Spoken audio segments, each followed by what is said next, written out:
Here at the Melanin Initiative, we simplify medical information into language you can understand. We create a safe space to ask your questions and share our nursing perspective. Today, we'll be talking about one of our most requested topics, perimenopause, with our special guest, first time on the Melanin Initiative, Dr. Shakika Misher, a doctorally prepared nurse practitioner who is an expert and really passionate about this topic. So I know it's going to be equally beneficial for us as well as for you all.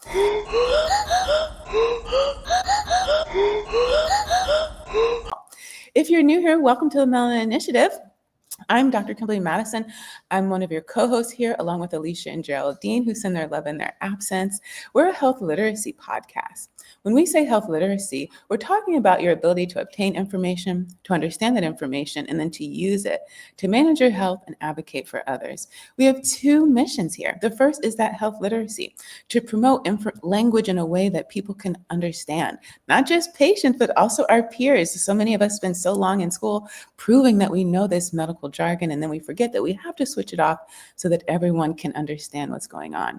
The second mission is to elevate the expertise of nurses. We're the largest segment of the healthcare workforce, and still a lot of people don't know what it is exactly that we do.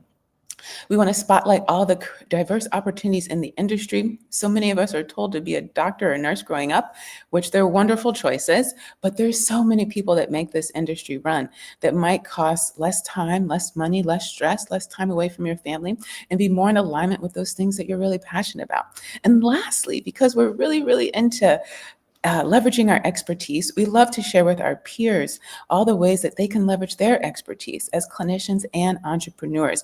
Sometimes entrepreneurs can move quicker, be more efficient, more innovative than some of our big entities. And we think our clinician friends are primely positioned to do that and make really big changes, sometimes even small changes right here in our community. Remember, this show is for educational purposes only. The opinions expressed here are opinions alone. They are not a representation of any of our affiliations. If you think you might be having a medical emergency, you should seek medical attention and medical guidance from your healthcare provider. If you think you might be having a physical emergency, you should call 911. If someone you know or yourself might be experiencing a mental health emergency, you can call 988 or you can text 741-741. If you haven't already, this is your chance to subscribe. Give us a thumbs up, leave a comment, share this content. When you share this information, leave a comment, give us a thumbs up, hit the notification bell. It lets the algorithm know that this information is important so that when people like you look for topics like this, we'll show up higher in the search results when they put in their question. All right, family. Y'all know what time it is. Welcome.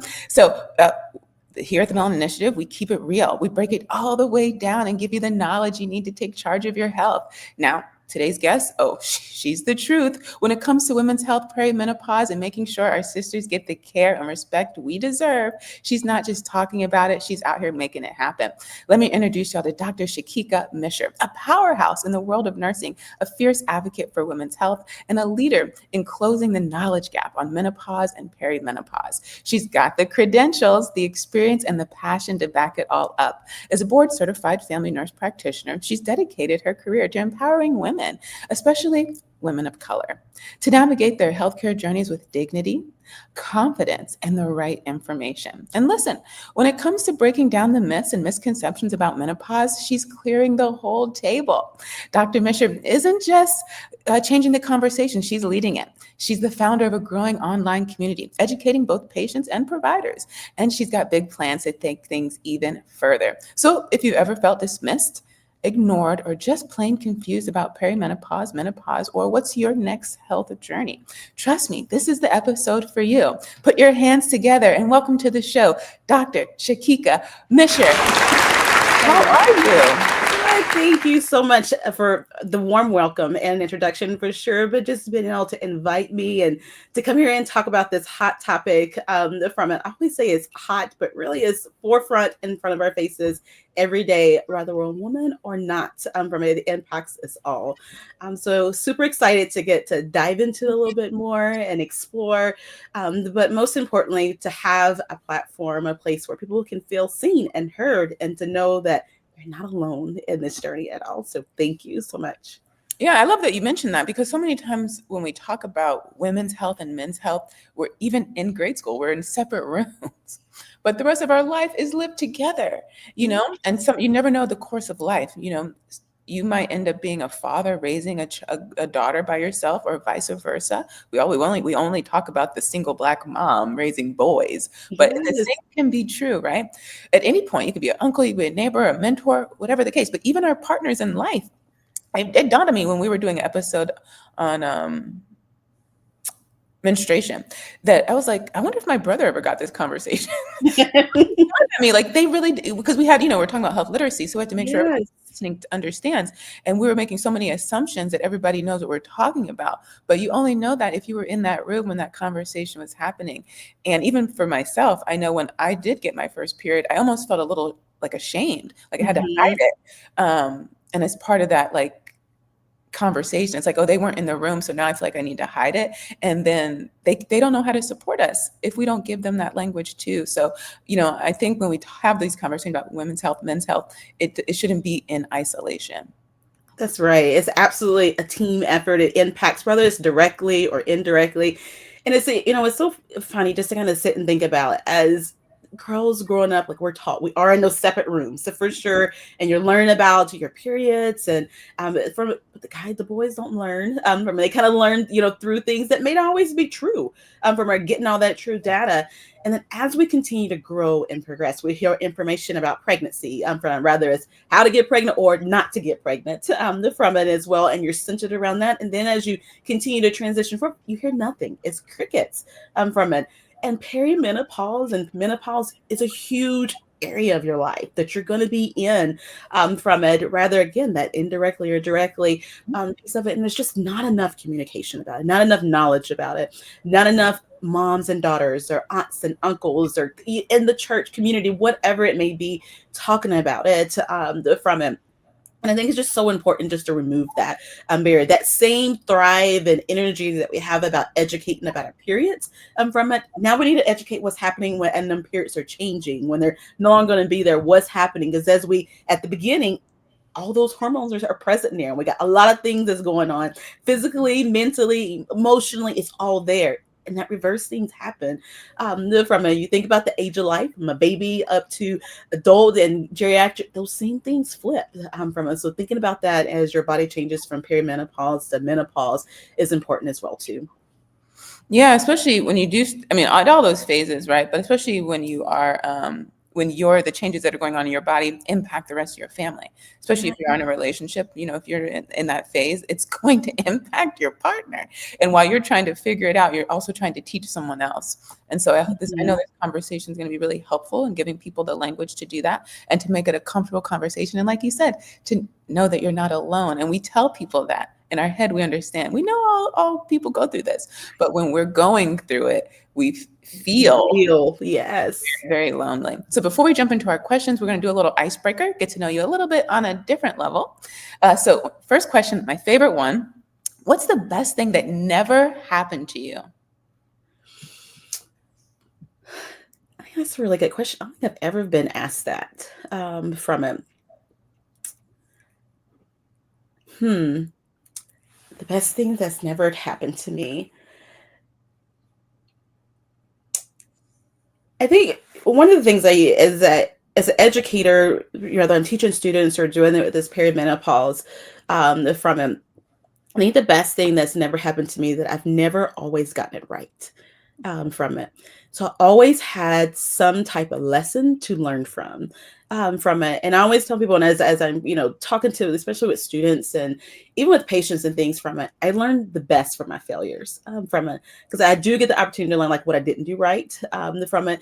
It can be a bit embarrassing, and sometimes it's that internal piece of it. But to know that I didn't always get it right from it, and I've gotten to where over these past, probably in the last like 5-7 years, talking about it more from it, that because sometimes you'll think that they have these credentials and they've done it and they're moving and you're seeing things. It's almost like social media. You only see things what's on the outside, what people are presenting to you, but to get down into that nitty gritty from it. And as I've gotten closer and, with my walk with Christ and faith and from it and understanding that this has happened to us all for centuries and things from it, and being able to own it and learn from it and grow from it, and that we have a great foundation that's present there. And the more that we share and talk about it, that those opportunities where I felt ashamed and, unseen, unheard, it's opportunity for somebody else to not to feel that way from it. So given them the power of not always getting it right. Love that. What's the next big idea you want to be a part of? Launching the perimenopause practitioner from it on that side of it. And the biggest thing that I want to be a part of it is a voice. The voice in a menopause, the voice in perimenopause, of removing stigmas from it, of knowing that it's okay to talk about these things from it. They're not taboo from it. Sometimes we're taught that it's got to be behind closed doors, and what's does behind closed stays there. And just opening those doors, or even opening a window from, even if it's cracked and you just got something that's kind of flourishing through from, I want to be part of that movement from it. None that you have to be full front, but just letting you know, like, hey, it's okay from it. We're going to walk through this together. We're going to have some hills and valleys from it. You've been through it, those turns, but we're doing this together. So I want to be in that forefront from it, to build support women, especially women of color, but also their partners from it, their families, and everyone else around as well. What's the most important thing you've learned about communication? You got to listen to understand, and not the intent to respond.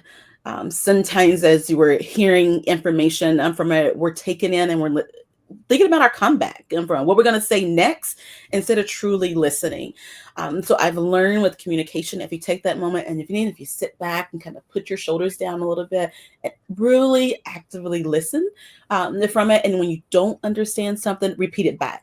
What I heard was from it, or what I think, what I'm interpreting right, let me know, and getting that two-way, conversation going. But I think the most important thing to walk away of communication is to listen, active listening, just listening to listening from it, and to take the information in and not thinking about your response. Yes, I think listening is our greatest clinical skill. Yes. But I have to admit, personally, that is an area I'm working on. And so a tip that, someone mentioned, I said, okay, I need to do that more. It will remind me to listen, because I feel like I'm listening.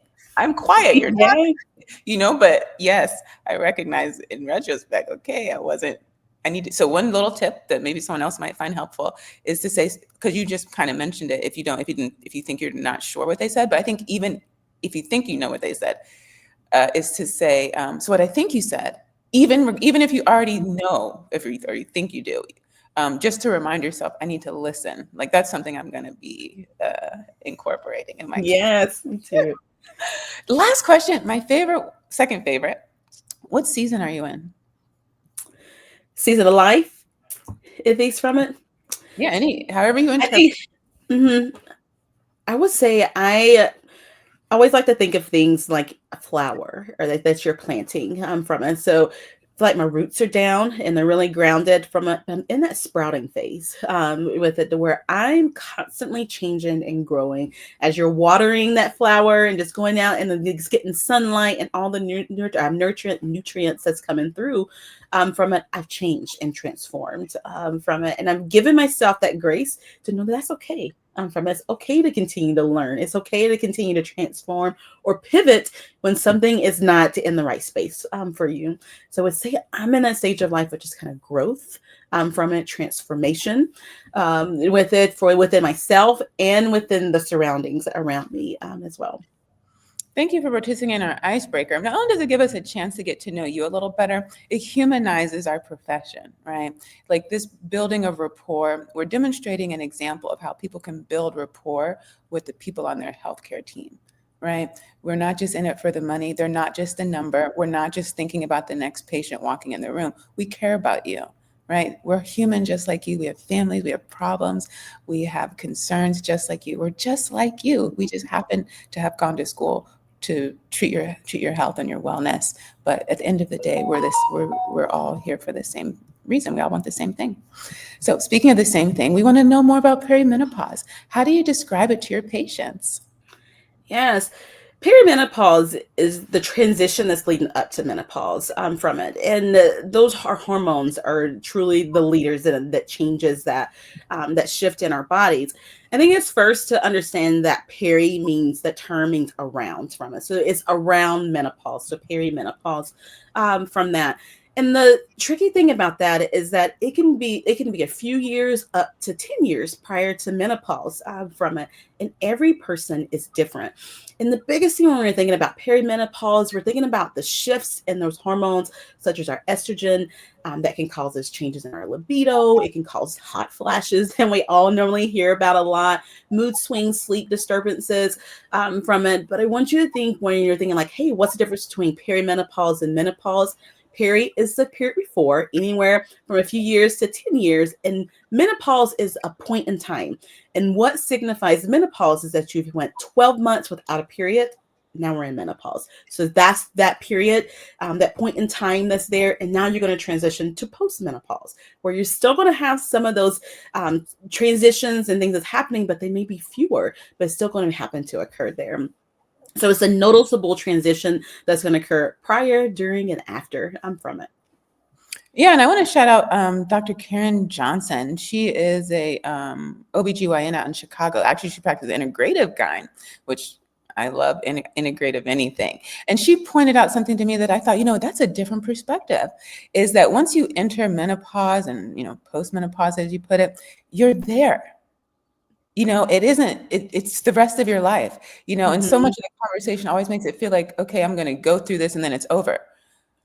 And so it kind of makes you think like there's nothing left for me, there's no other options for me. And the way she described it was like, oh, now you're just in a new phase of life, but that phase continues. It's not just like a Mhm. period and then you no longer can get help that you need. There's still options for you, there's still life.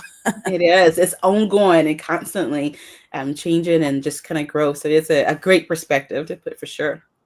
Yeah, so we love numbers, right? And actually, our patients, they love to look up the numbers too. So let's talk about some of the statistics when it comes to menopause and perimenopause in communities of color. Yes. So when you think about menopause, like, oh, what's the average age of menopause? And it's generally around age 51, 52 is when you're normally going to hit menopause. Evidence does tell us, though, for women of color, menopause normally starts earlier from your and the same thing with your transition and signs and symptoms, and you have more severe symptoms that can occur during that time frame. So it breaks one of those stigmas that that you're too young to be in perimenopause and things from it all, because those symptoms can occur earlier, but the average time is around age 51 to 52 from it. Another unique thing when you're thinking about menopause and perimenopause in general is about 500 women reach that stage and transition in life each day from it, and over 1 million are reach it within the year time frame, which is key from it. I was reading an article, and one of the things that popped up from it was about prior to women, getting into and seeing a provider and trying different things, they spend about $2,000 average each year of trying to fix symptoms from it that they're experiencing, or that's going to a store or something they saw online that they're trying to fix this, even within the comforts of their own home. So I think it's important to think about that again, that centering that you're not alone, from everyone else is going through this as well from that. When we think about, when I mentioned women of color and it kind of going in perimenopause earlier time frame as well, and that results in menopause maybe showing up earlier as well from them. You will think around the average when you look at the evidence says around age 40 from when you can see some of those signs and symptoms in women of color from them, where white women may experience that later, like later closer to 50 from it, or 45 um, um, time range from that. So it's important to think about how that range may look like from that.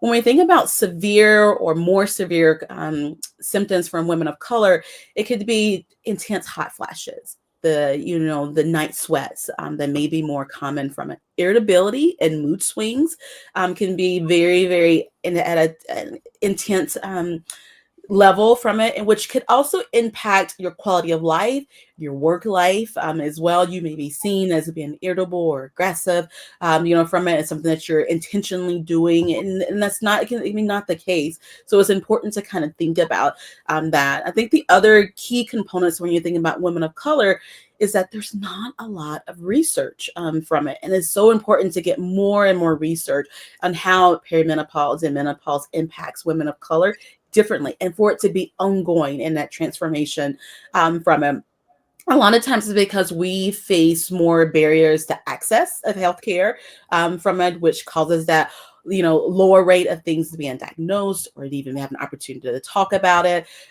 From it, it's also the impact of distrust within the healthcare as well, which causes that domino effect where things are constantly being present from where you feel like you don't have those answers, or you don't have a place, or feel like you have a place that's secure, that you feel that you can go to, talk to, and open up to as well. And I think the other thing that to really highlight from it is that recognizing that these statistics and barriers are there is our first step as providers, as a community, from it to offer that care, that support, and being able to break down those stigmas from it.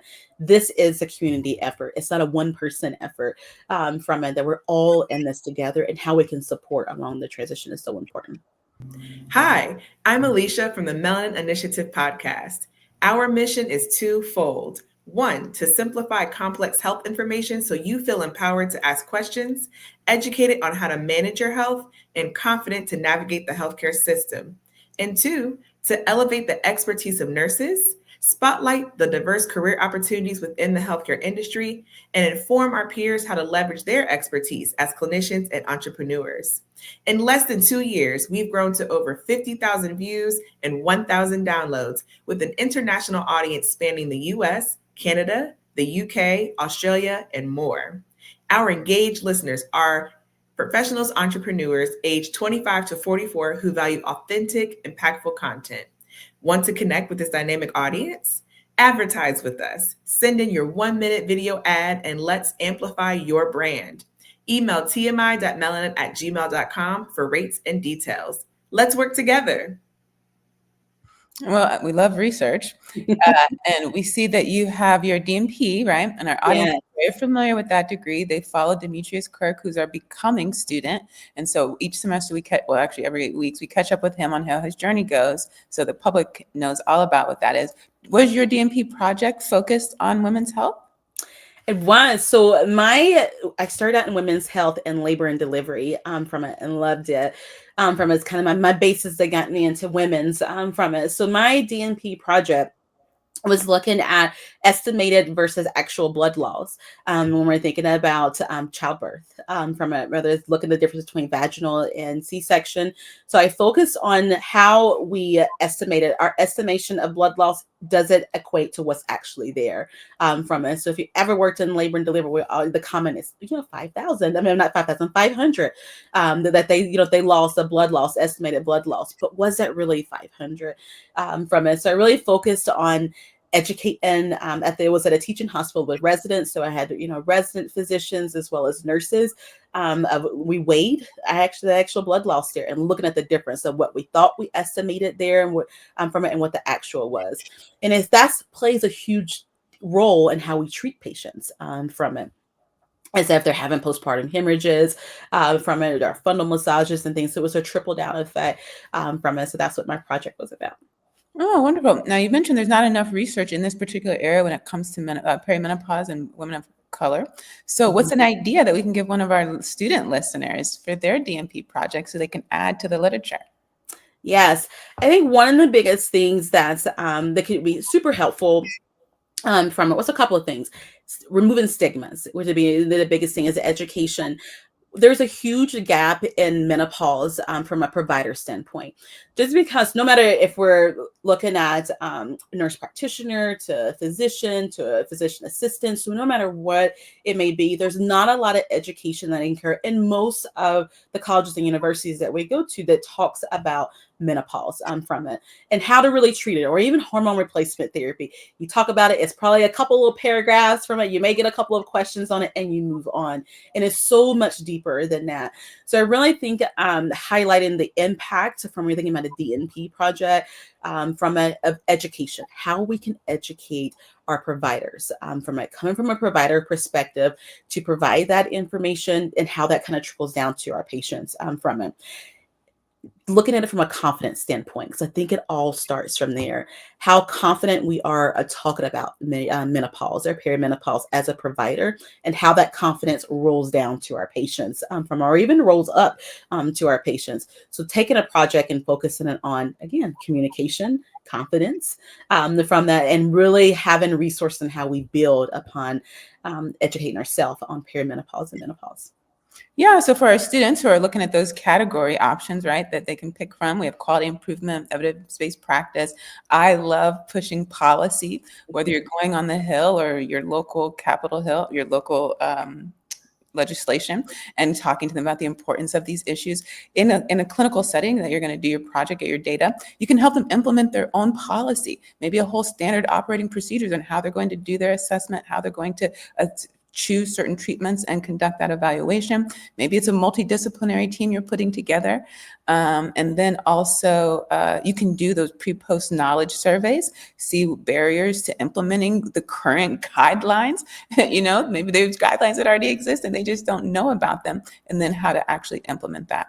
So thank you for taking the time to do that. We have so many of our colleagues and our students going back for their doctorate, and a lot of them really are struggling on not only how to pick a project, but the difference between DNP research and then our PhD trained colleagues and what the difference is there.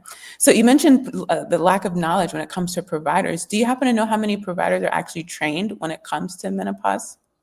And thanks for that. So the number of providers that are trained is a significant issue from it. When you look at research from it, it'll tell you anywhere from 5 to 8% of providers will have that training and feel confident about it from it. So it gets back to that confidence that we were just talking about. And that's looking at, again, NPs, DOs, looking at, even in looking at specialties from primary care, gynecologists from a specialist, from of not feeling they have that adequate training from that, and having the expertise. And that lack of training can lead to missed opportunities for proper diagnosis from it, support, treatment of going through perimenopause and menopause from it.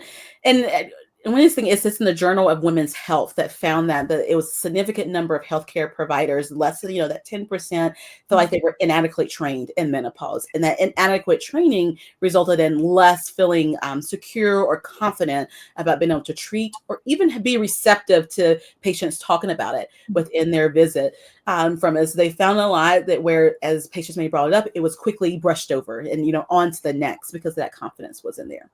And in this episode, we're going to give tips, suggestions, both for the patient, how to introduce this conversation, and for our clinician friends on how to approach that visit. Before we get into those tips and tricks, in our brainstorming, you mentioned that there are over 118 possible symptoms. So what are some of the most common ones that are often overlooked, and what should women be looking out for? And maybe even our people in our lives, right? Yes. Maybe they notice. Yes, there's so many menopause symptoms and perimenopause symptoms and counting from it. We have things like sleep disturbance from when you could have difficulty falling asleep, often related to like the night sweats or hormonal fluctuations that can be present there, joint pain or muscle aches it's very common from it. You can have that stiffness and joint. Estrogen is so important from it of being anti-inflammatory, and as we have that decrease, I can have more inflammatory responses that's there. Memory issues and brain fog. If you ever feel like you went into the kitchen and to get something like, oh my gosh, what did I come in there for? From it, could mine just be you? From it, you can have some difficulty just concentrating and forgetting things from it. There could be a change in our body odors as well as our hormones. Think about it as we talked about earlier as teens from it. Do you remember like our teen boys and teen girls as you're transitioning from it? You can have different body odors that's present in there. Those same things can happen on the flip side when you're having that shift or change as well. Another one, burning mouth syndrome. Hmm. It's like everything is on fire and things within your mouth. Again, hormonal change shift. You can have ears itching and dryness from it. So oftentimes you'll think you always hear about dryness with your hands or kind of your skin, but you have those same that's in your ears as well. That decreased lubrication that's being present, which also can result in hearing changes or ringing in your ears, a tinnitus being present. You can hear, changes in your libido, vaginal dryness, irritation, an increase in urinary frequency, urgencies from it. GSM, gender urinary syndrome of menopause can be present there as well, which is super common. And being able to think from a provider standpoint is this can be something that's going on from a perimenopause and menopause, to where you can looking at treatment with estrogen creams can be able to assist with that as well. But there's so many signs and symptoms there within perimenopause and menopause is present that we may even think about that you could be dealing with right now, from it, that's like, I'm managing and kind of getting through this, but something can always be done about everything from it. It's varying degrees, and everyone, as I think about varying degrees, experience these differently. Not every shoe fits everyone from it. We all can have hot flashes, but I may experience hot flashes differently than you do from it. So try not to compare yourself to someone else from because you are the individual from that. Oh, that's really good advice at the end there, especially with social media and that whole comparison. You mentioned, and so many people say changes in libido. Is it going down? Can it be going up? Like, what is the change? Yes, you can have it. Both can occur from it. Oftentimes, when women feel that change in libido from a as the estrogen levels are decreasing, there often can be some vaginal dryness and things that's occurring as well, that where it doesn't feel as great from it because that friction in the person, you have less lubrication, and so that can also impact your drive from it, your desire to want to have. And when we think about when we have those changes within our estrogen and progesterone levels as well, so that's the initial change that you can happen. But then you got to be on the other side, and when women are starting treatment and going into different treatment options, you can have a little bit more of that balance of the estrogen level and maybe progesterone as well, to where you have that increase that comes back that's being present. And again, some women don't feel that change at all from it, and their drive stays consistent from where others like, oh, it's here from, and they can hit you in the most uncomfortable places and times that you weren't thinking about from it, which is so important to recognize that and understand and talk about it. Yes, talking Yeah. about it. We love talking. So much of what you've been saying when you're talking, it sounds very similar to dermatology, right? Where not a lot of us get that education and training either. And so people are spending money and all these things at home before they ever come see us, right? If they can get Yes. a visit. And you mentioned how for women of color in particular, maybe Black women, how we're experiencing these symptoms much earlier than our white counterparts. Do you know why that is? It is from it. Often the times as we normally start our cycles a lot earlier from it. So we've been with our cycles a longer earlier time, or that longer period of time than our white counterparts from it as well. There's also evidence that talks about is it weight, is it obesity or things that are impacted from it as well. From it, is there, from when we think about from a structural standpoint and systematic, from racism and things that's been present, does that have something to do with how our estrogen levels and progesterone levels changes from it? I think it's an area that needs a lot more research and application to it. And acknowledgement that this does happen and to occur when you think about periods start earlier from it. That flip side would also think that, okay, perimenopause and menopause are going to start earlier than that standpoint. So when you're thinking about from a timeline, it's just that we have normally started our cycles earlier than composed to later from that as well. So maybe a great idea for our PhD trained nurses doing research. So I just wrote an article on my blog, the Mahogany Dermatology blog, called Hidden Dangers beauty products, Black women, and implications for nursing practice. So in this article, I talk about, because, if we're women of a certain age, so we know that what's trending in media comes back around. So this is not a topic that's never been heard before.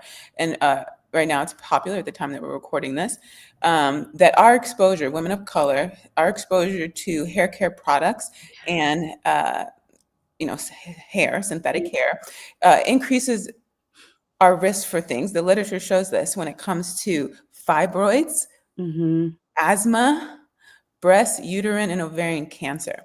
And we know because of social media that even kids as young as 2 years old are having their hair dyed, permed, and styled in synthetic hair and wigs. People are putting their kids on social media. Now, the literature has them as documented as young as 5 years old. Now, there is data on like how much exposure is safe, but because of the amount of hair that's being used, because of the frequency of use of the products, in one study, they showed that some people are using up to 30 products a day on their hair and their body. I still need to go count to see how much I'm using. This was a study for like Black women, Vietnamese, and Latino women, anywhere from 8 to 30 products daily.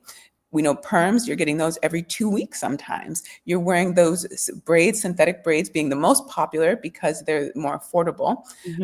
Anywhere from 4 to 6 weeks, which is the recommendation from medicine. But we know people wear those braids for 3 months at a time. We know people wear wigs every single day of the year. So while there is a safe exposure, we know we're being overly exposed. And so when you're talking, it made me think of this data, this research, and maybe, we're seeing it in this other area. And it's definitely it could be a connection from it. I'd love to see like just more research on it. And it's amazing of everything that we put into our body or on our body and how it impacts and to have those shifts from it as well. And it's just, you don't know what you don't know from it. And it's like one of those hot topics where if you're scrolling, like you're seeing that synthetic hair, like what to do about it. And I think that's one of the components, like what do we do about it? How do we solve this? We have solutions. Yes. We need the research. You've mentioned that, right? We've told our DNP colleagues, you can go do this research, whether you're a student or you're graduated, right? When you're a student, we tell you can't save the world. But now that you've graduated, this is your chance. You can do that. And I think it's a perfect opportunity for DNP and PhD trained nurses to collaborate because there is different data that we collect and we need someone in the field who's putting that into practice. That's where our partnership becomes really helpful. But our entrepreneur friends, you can move so much more swiftly than some of us can do if we're in academia or working for an entity. So specifically entrepreneurs, there's a company called Rebundle, which is plant-based fibers for hair. Look, someone's already come up with a solution. And I would love to see someone have like a seal of approval, right? So it's like, yes, look, validation. Yes. The public thinks if you have this product on the shelf, it's safe. It's okay for me to use. Someone's regulating that. But we know that there are laws in place where certain fragrances and fragrance and there's another word that they don't have to put on labels. And so just because it's not on the label doesn't mean it's not in the bottle. But if we have this seal of approval, right? Anyone could put their name on that seal of approval. When you see that seal of approval, you know, okay, this is safe for me. It's safe for me as a woman of color. So that would be amazing. And things from that visual standpoint as well, because how many people are reading the backs of the labels from it? I know they have different apps, Yuka and things. There's one where you can kind of scan and read it, but being able to read it and have something that's right there in front. Because when you're shopping, it's quick. And things from, let me grab this. Oh, this sounds great. But knowing kind of the nitty gritty is so important. So I look forward to that seal of approval. Maybe I'll do it. Okay. Yes, come on, you can do it. We'll give some tips to our research colleagues and our clinicians. Let's give some ideas to the patient. So, and we talk about advocacy all the time. Why should patients advocate for themselves when it comes to talking about perimenopause? First thing is to acknowledge and do it boldly, is to know that you are the expert of your body. Nobody knows your body better than you from it.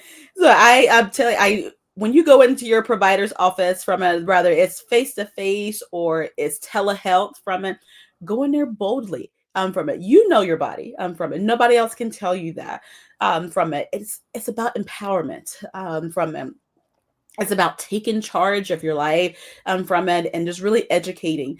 And it's speaking up for your needs from it. They're your needs and your needs individually. You have the right to ask these questions. You have the right to seek care from it.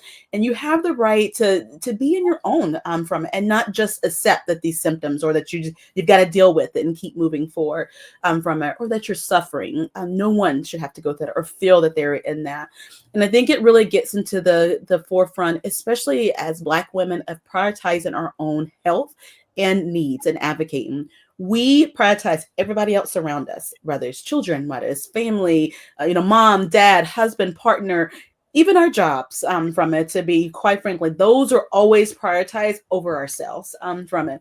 We're often known that we'll let things go from it to get something for somebody else to get done or somebody else to get ahead. And this is one of the things that we've got to stand our ground, stand tall on that, and to know we deserve this. The care that we're not getting today from it's going to impact you tomorrow, 5 years from now, 10 years from now. So taking that step back and really prioritizing ourselves from us. And I think that's the true advocacy. But know that you're the expert of your body. So stand tall in that and true in it. And if you go to somewhere and they's like, you're doing tough, go somewhere else. It's okay to get a second opinion. It's okay to gather more information, but don't walk out of it feeling defeated from it. From this, knowing that you presented your information and maybe it wasn't receptive there, but it doesn't mean another door won't open or that window. So keep going. I couldn't agree more. We started the episode talking about our mission, how we're a health literacy podcast, so that you can obtain the information that she's sharing today, so that you can use that information to advocate for yourself. The longer I practice, the more I recognize that advocacy is so important from the patient's standpoint. You have to make yourself be a priority for that clinician. Yes. You have to do that. I know I wish it wasn't that way, but yes. Yes. And it's so, and when we think about Black women from it, I can see when you mentioned like dermatology and experience, and it absolutely is, from there, when we think about, I was, thinking about how different dermatology things show up in our skin and may look differently in a Black woman versus a white woman from it as well. And the same thing, like, perimenopause and menopause and things from it, they show up differently. And people, and is your provider comfortable with that? Do they know that information? Are you presenting it to them for the first time from it or something that's come back around? So I think just really that advocacy and just standing confident from it. Because sometimes somebody can tell like, oh no, it's totally fine. And then you brush that down like, oh, okay, this is normal. I'm supposed to be dealing with it. But even if something is normal, doesn't mean you have to deal with it from it. There's something that can be done around it. Yes, I love that. You've explained that not enough of us get education. You've explained that we're going to present differently. These are all evidence that you have, and you're the expert in your body. And it is hard, right? We don't want to dismiss that. It is hard. You're going through something. You have to grieve that yourself. You're grieving a change in your own life yourself. And now you're being asked to take that grieving and boldly present your symptoms to an expert. It is. But I tell you, when you're thinking about that, it is hard, and it's hard, and we do have to go through those processes of acknowledging, like, what am I doing? How am I going to get through this? But one of the tips I like to encourage patients, and even like everyone, like around, no matter what you're going to your provider's office from it, or talking to them on the phone, is to write it down. From it, evidence tells if we write things down, we're more apt to get it done and to go through it. So if you're like having those signs and symptoms, track them. Get you a journal, whether it's on your phone, whether it's something you're physically writing from it. And it can be physical symptoms, emotional things like hot flashes, mood swings, sleep from it. Do it for a couple of weeks from it. If you're calling, most of us are not getting into our doctor's appointments or provider appointment period within a couple of weeks. From it. Sometimes if you're going to someone that's kind of one-on-one, you're getting in there a lot sooner. So you have time to write those down from it. Even if you have, you call today and got an appointment tomorrow, still write it down. Write down what you've been feeling, even though you may not have the dates from it. As you're writing those things down, make a list. Make a list of your questions, make a list of your concerns. And how that's important is that you may not get through all of your lists from it, but it lets you know, I've gotten through these 3 questions. And the next time I'm going to, make another appointment, I'm going to ask these 3 here with it. When you're making that list, I always like to encourage you to prioritize it. What is the one thing, or the top 3 things that I need answers today from it, or at least suggestions that I want to walk away with from it, and ask those three things up front from it, and then kind of go down your priority list from there. And it helps them to make sure that you're putting yourself first from it. You're putting your symptoms first. You are getting answers, from that. And you get to know like how, and you kind of do like a internal survey with yourself. How severe is this? Is this my priority? Or no, is the night sweats is one thing I can't deal with from right now. Or no, is vaginal dryness. Or maybe I'm totally irritable and my family is saying like I've changed over that. I want to talk about this on that forefront. So write those things down and kind of prioritize it for yourself. What you want to see answered now, what can be answered in the future from, or that you can continue to get through if you have a little bit more tools in your tool belt. Perfect advice. And also those separate visits, right? Maybe you came in for your wellness checkup, the visit's over, but yeah, you can schedule a separate one just to talk about this. It could be in person or telehealth. And you mentioned second opinion, and so you told me before you were comfortable sharing your own story. So this is an opportunity for you to do that. Yes. Second opinion is so important from it. So I went to my primary care provider from it. New to the area, that's all I had in place was a primary care. And that's most of you that's watching this probably, that's what I have is a primary care that I'm going to go to. So that's where I went. And I went because I were having it was time for my annual visit to begin with. So it's like it was a great time. I felt like I thought it was a great time in my mind from it to add all these things in at once from it. But I'm gonna tell you, it wasn't a great time, at least not for me, with it. So I was having mood swings from it, and just super irritable. It wasn't as as bad as I thought it was, from it, but it was there. The two things that bothered me the most was hot flashes. Oh my goodness! Like at night, I would wake up just drenched from it, just sweaty and couldn't sleep because I was always waking up because all the sweat and just drenching from it. And the third thing was vaginal dryness. That vaginal dryness snuck in like in the back door. Somebody left open this and it slid in from it for sure. And it was like, oh my gosh, that was like the most painful areas from it. So I went to my primary care doctor with it, and I did blood work beforehand, and then my blood work were all normal from it within that. And I had these questions that fill in, the hot flashes, the mood swings, the vaginal dryness from it. And I mentioned like, hey, I think I'm going through perimenopause. And it's like, Shakika, no, there's no way. You're too young, too young. This is something that you just got to deal with from it. Just keep pushing through it, it'll get better.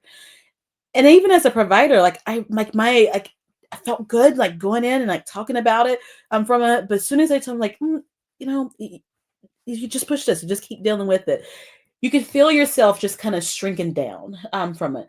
I've opened up to you about one of the most sacred areas and most uncomfortable. We're talking about vaginal dryness, from it. Like I've opened up to you, about this, and it was just kind of like brushed off, like continue to do it. Not worried about like how I felt about it, from it, or how it was bothering me or impacting my quality of life with it. And I walked out of that office just feeling defeated from it. I didn't get the help that I needed from it. I brought my questions up, but they were brushed around. And I didn't walk away with, hey, what do we do next from it? And it really got me into like getting in and looking for a second opinion. And that's exactly what I did from it. Going to a place where I felt seen, I felt heard, and I felt validated from him, to know that I wasn't crazy, that I wasn't just imagining these things from it. And I encourage everyone from it, no matter if you're going to your provider's office for perimenopause and menopause, or is that I've got a stumped toe and I want something, it hurts when I'm walking on it. Getting that second opinion and that validation is so important. Understanding if something's normal, okay, it's normal, but then what can I do about it? How can I make this ease? How can I make my quality of life improve from it? And I thought, because I knew from it, or I feel like I should have known because I was a provider, from it, I should have known what to do. I should have known how to seek care or how to help. But even as a provider, sometimes when we get there, we forget things from it, because we're a patient just like you are from it. So knowing that it's okay to feel unseen, unheard, but we're going to do something about it from it. Another door is going to open from it. I'm going to go seek care somewhere else with it. There's a lot of different places where you can go and look for care, whether it's within your community or it's online. There's a lot of telehealth places as well from it. But I think it's important to understand who you're going to see. And that's one of the biggest things I learned from before is that when I went to my primary care provider, they were in network from it. The office looked good. It was in a good location from it, but I didn't do my due diligence of understanding the provider I was going to see. So I would encourage everyone, go look at your provider from it, seeing if their mission, their vision, and things kind of fits with where you want to go within life. And oftentimes you can't see that online, or if they don't have a video or kind of their bio of kind of where their walk. And something that does require you go and do that face to face, but don't be afraid to do that, or be afraid to ask around, or call them up and ask questions. From often they have a receptionist that you can ask those questions to as well to get that information you need. Wonderful advice. And now for our clinician friends, one of the biggest things that we can probably do a lot better in is building that trust and rapport with our patient that we demonstrated earlier with you. So what are some tips we can give our physicians, nurse practitioners, and physician associates? Yes. I think the biggest thing is check your bias from it. We all come with bias, whether it's explicit or unexplicit bias is being presented there. Check those from it. Every patient is not going to present the same way. And it's important to understand that and to acknowledge it. I've learned that coming in and sitting down with my patient, getting on the same level, it takes away that inferior superior type of approach from it, where someone's looking up to you. We're all people. We all get up the same way. And from it, we need to have that trusting environment from it. And I know sometimes we can be in a hurry from it. We may have 5 minutes, we may have 10, you may have 15 from it. But coming in and asking them how they feel, what are their questions, what are their priorities? We know what our priorities are, from what we want our priorities to be, but it's about the patient from it. So flip the switch from it. Give them the authority from it. Give them the option to ask questions and to give that information from it. I always like to encourage our providers alike is that sometimes we'll come in with our computers from it, and that's okay because everything's you got to document and things as well. But when you have those conversations, it's okay to put that laptop screen down or that iPad down and kind of set it aside for a minute and take it in. It gets back into that active listening that we were talking about beforehand from it. If we're typing things down from it, sometimes we're not actively because we're typing, we're thinking about that piece of it. Or to at least acknowledge to the patient, is it okay if I type this down? I just want to make sure that I'm, placing everything in, and I'll summarize it with you at the end. It helps to create that trusting environment from it and that rapport. And if someone has a symptom that you haven't heard of, or you haven't acknowledged or thought about it, acknowledge that from it. It's like, I'm sorry that, that you've experienced this, or that's interesting. Let me go back from it, because you may not have the answers right then, and that's okay. Go back, see, collaborate with others, you're doing some research, and then follow back up, which is important, whether that's through a patient message or through the next visit. Let the patient know when you're going to follow back up or who's going to follow back up with them, so you can close that loop. Wonderful. Yeah, because some of our friends are seeing 50 patients a day. So they do document. I love that tip, getting permission, letting them know what you're doing and how you're going to loop them in at the end.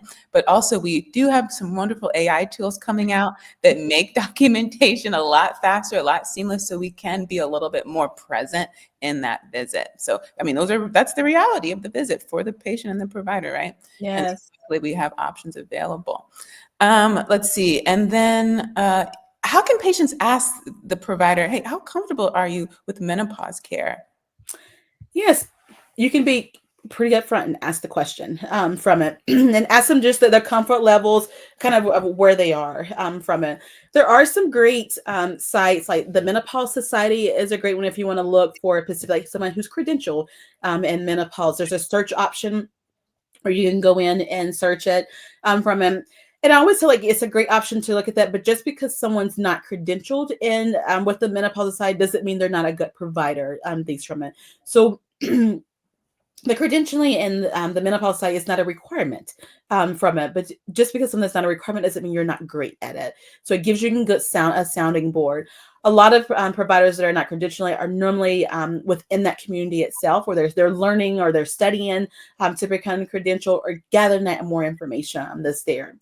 There's another one called specifically when you're thinking like for women of color, Black women. Menopause Made Modern. Camille Wilson is the founder of that. It's a great source as well. She also has at the very bottom of it, there's a search option where you can look for specialists within your area. You can put your zip code and things in as well. I love that website and source because it's a great patients facing. She has these great little squares is at the bottom that has symptoms from it. So you can click on them and look at them, kind of look at where they are, from it. But I think the search option is always valuable as well. Some patients, you may not want to search online or call in or looking from it, and you like to listen to podcasts like this to get information, which is also a great sounding board and source. Another podcast that I enjoy is the Black Girls Guide to Surviving Menopause from it, and that's Amasad Bernie Scott, and that one is more it's about experiences. We want to hear someone's story from it, and she's done an amazing. You can go back and watch them all. Amazing job of bringing different people from different walks of life, different ages, as well too, where you're able to kind of go in and hear from their perspectives from it. She talks a lot about ancestry as well, and feelings, and just being really grounded is amazing as well. And then the last one that I like when you're thinking about different places for like searching for more for menopause and looking at providers, there's a nonprofit organization that's called the Black Women's Health Imperative. And that one is even outside of perimenopause and menopause. It's about women's health in general, which it impacts it all. From it, it's really about advocacy, which I'm huge on as well. It's about health and wellness of Black women and Black girls, and really giving the tools and resources that's imperative in there. So I think those are great. Just sounding boards, a good foundation to kind of start, whether you're looking for a provider or you just want to explore more and learn about perimenopause, menopause, or women's health in general. And what's that last one called? Black Women's Health Imperative. Oh, okay, nice. Wonderful resources. And they sound easy to find. Yeah. I like okay, so what are some treatment options and who would be a good candidate for them? Candidates from it. So one thing I would like to, preface with all the different treatment options that it's very individualized. What works for me may not work for someone else from it. And you may start for a treatment option that needs some adjustment from it. And that's one of the unique components from it. So treatments can depend on your symptoms that you're going through, your health history, and your preference. So always bringing in your preference. You may not be someone that wants to start hormone replacement therapy. You want to try natural things from it, and that's okay. Make that known to your provider or what your preference are from it. And sometimes you want to do just lifestyle things. So it could be exercise, it could be therapy. From when you're thinking about more natural components, you can think about meditation as well too, which is important there. I think as I'm thinking about and talking about different treatment options, I think the cultural sensitivity is a huge point to bring in from a provider standpoint as well, to understand the unique needs of every person, every culture that you kind of come in contact with from it, just because those symptoms may look differently and their treatment options may look differently as well. With it, looking at the risk and benefits of options is important. From a hormone replacement therapy is there's been a lot of information that's out there from it. It's very safe from it, and it's very individualized with it. I was talking to a patient earlier this week that was talking about, like, should I go into hormone replacement therapy? I've never been on hormones. And I, asked, like, have you ever taken birth control before? And she's like, yes, I've taken out, for many years. I started, when I was a teenager from him. And I was like, so what's the difference between birth control and hormone replacement therapy that we're talking about now from it? And she took a minute and she paused from it. And she's like, you know what, Dr. Misher, there's not from it. You're talking about the same exact thing, estrogen and progesterone, whether it's bioidentical, rather it's synthetic, it's those same hormones from it. And I was like, you know what, you're right with it. But the one thing that's a little bit different from it is that these hormones that we're talking about now for hormone replacement therapy, they're in a very small percentage from it. They're a lower dose than what we're taking for birth control with it. And sometimes it's that mind shift and that perspective, because there's a lot of things we talked about social media that's out there. Do I take hormone replacement? Do I not? There's this big X. Does it cause cancer? And there's so much misinformation out there. And I encourage providers as well, because then providers are, could have hesitant about prescribing things or knowing how to prescribe it, of getting back to the ground and doing education. So all they were saying, hormone replacement options is present there. You can do hormone replacement rather as local. Talking about vaginal dryness, which I was going through as well. You can do local that doesn't reach the blood stream to where you can actually be able to test it and see a change in your estrogen and progesterone levels, such as estradiol creams. And it comes in a lot of different varieties.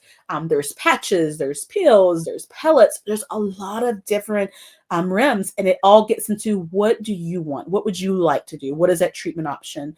And one of the key components is, just because you start with a treatment option doesn't mean you have to stay there. Things can change. A dose may change from it. You may thought you liked the patch, but nope, the patch irritates my skin. Let's go to something else from it. I'm a huge advocate on stacking. And what I mean by stacking is that if you're starting any type of medication, but here specifically, I'm talking about hormone replacement, medications, that we start one at a time. So we know how you respond to it, how you react them before I add something else to it. If I give you 2 or 3 things at once from it, you don't know if this was estrogen, was it the progesterone, what happened, what am I feeling those? And now we got to kind of backtrack from those. So stacking, it can be very helpful from that. Even daily vitamins. Oftentimes we're deficient in vitamin D deficiency, especially as Black women, which could have like a lot of impacts to our mood. From that, it can have impacts to our bones, osteoporosis, osteopenia, and putting us at risk from there. So there's a wide range of lifestyle modifications. You can get into some a little bit more natural, where you're looking at vitamins, and you can go all the way up to hormone replacement therapy, but you can also come back down and do different things, or you can do a combination. It's very fluent and it's very individualized, and for you as the patient. Wonderful. So today you've given us a lot of information. You've told us first steps we can take to get the support, how to speak boldly and advocate for ourselves. You've done a wonderful job presenting the challenges women of color face and why our experiences can be unique. You've given us questions to ask, how to write our questions down and make the most of our visit, and the importance of a second opinion, as well as scheduling a separate visit just for that conversation. Before we close out, we want to learn more about you and your entrepreneurial space. So you're starting an online community. We would love to hear about what that is and your upcoming projects. Yes. So a perimenopause practitioner is what my online space is called. You can find it on Facebook, Instagram, TikTok from it.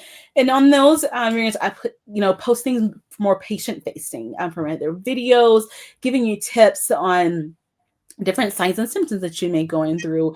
There's videos on how to, even like it's your husband from it, or your partner and that's present there, and how they can be able to support you as the individual of things that you're going into faces. The goal of it is advocacy, and just really being able to have that support and education from it. On my LinkedIn page is under my name, Shakika Mishra, from that. And I do that one more from a provider standpoint.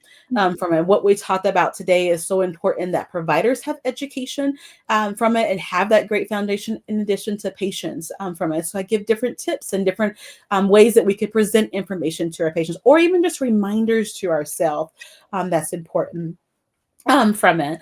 This past week, I just it was a PJ panel from a pajama panel that I completed, that was really talking about women's health initiative, and absolutely enjoyed it, and had so many questions that was during the panel, but also after that, women came up, and it really made me think of like, oh my gosh, this is such a needed point that people want to talk about but don't know where to go to talk about it. So you can head into my page, send in messages from it. I get a lot of DMs as well, and that's where I'll make content from, or respond to content for you, so you can feel that safety and feeling heard.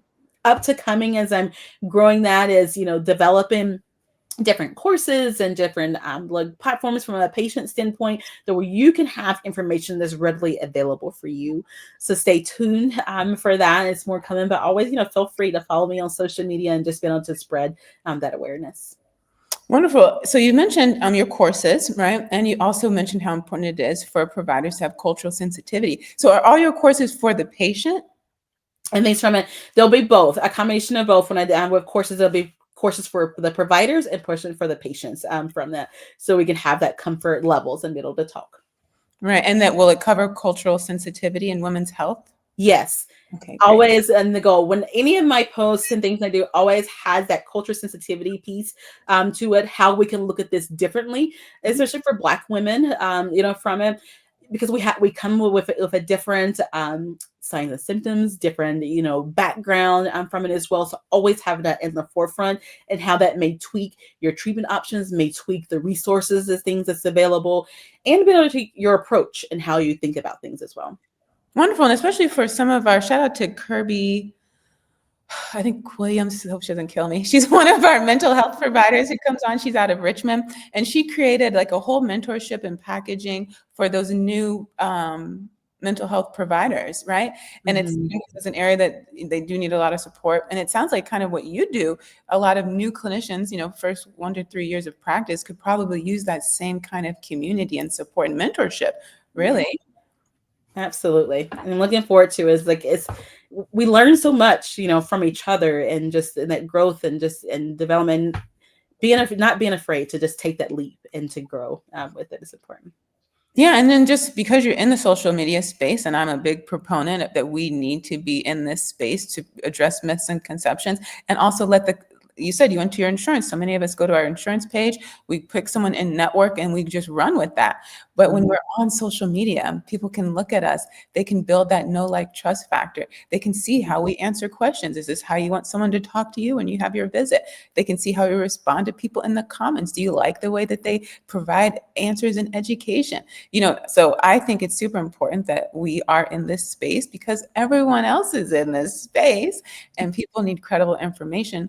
And we know that because it's so hard to find someone you can relate to, people are flying across the country to be seen by providers because they saw them on social media. Yes, anything's from it.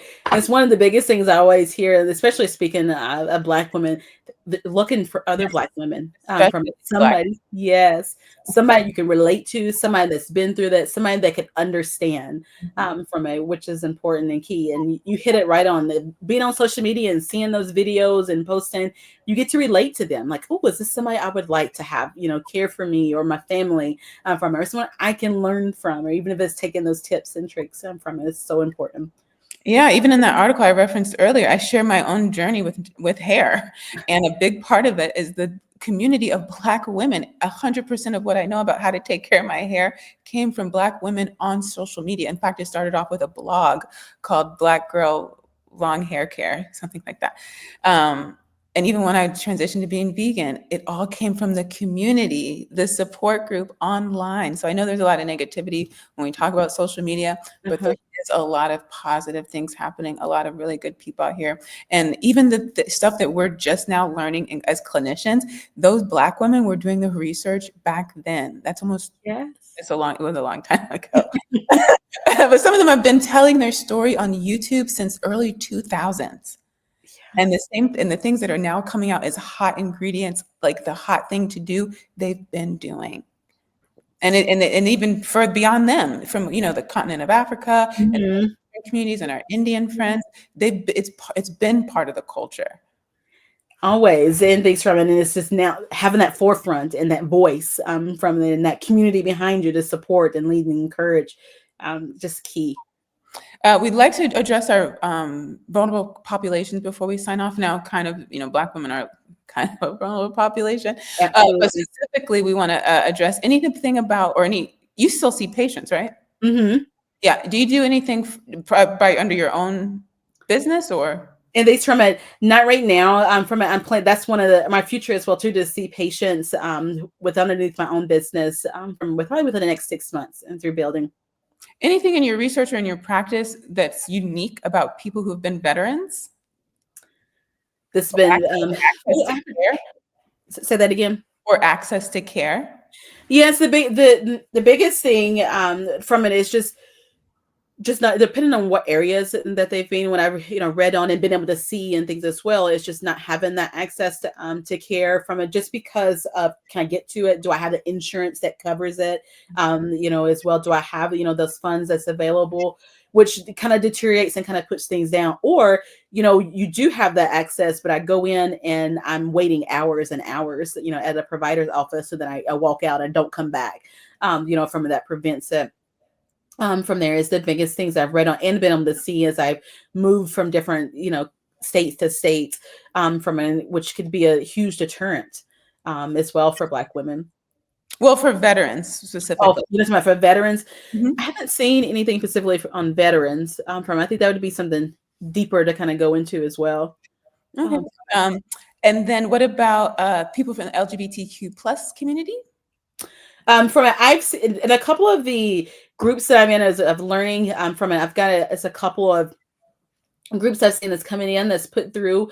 A lot of it is going through, especially with our current climate, from it is how to care, from it, and that accessibility, from it, being able to find providers that can support them, from it. A lot of times from the community, they come in, do we have, is it insurance based? Is it not insurance based? How things can be different, coded, but it gets into that bias, from it.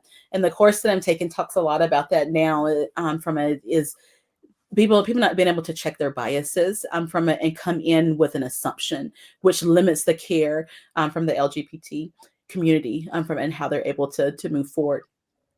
And I would think language would be a really big area of cultural sensitivity here, maybe a whole course on it, actually, um, because, gender identity, sexual identity, we already know there's a gap in the literature when it comes to even documenting that. And so if Hmm. we're not documenting it, we don't really know their outcomes in care, their experience when they're interacting with us, other than the fact that they're not interacting with us as much as they could be or should be because of the way we're treating them when Hmm.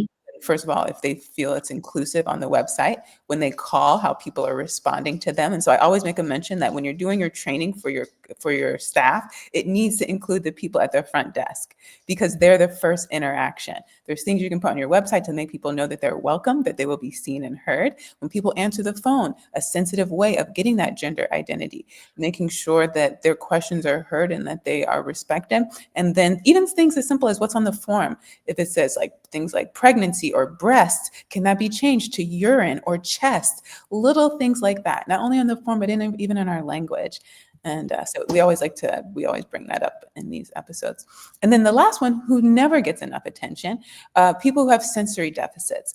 And a lot of guests, when I bring this up, they will mention the people who are like hypersensitive to, but really when I think sensory deficits, I'm thinking people who are blind or deaf. And like, how can they make sure their needs are being seen and heard when they show up for their visit?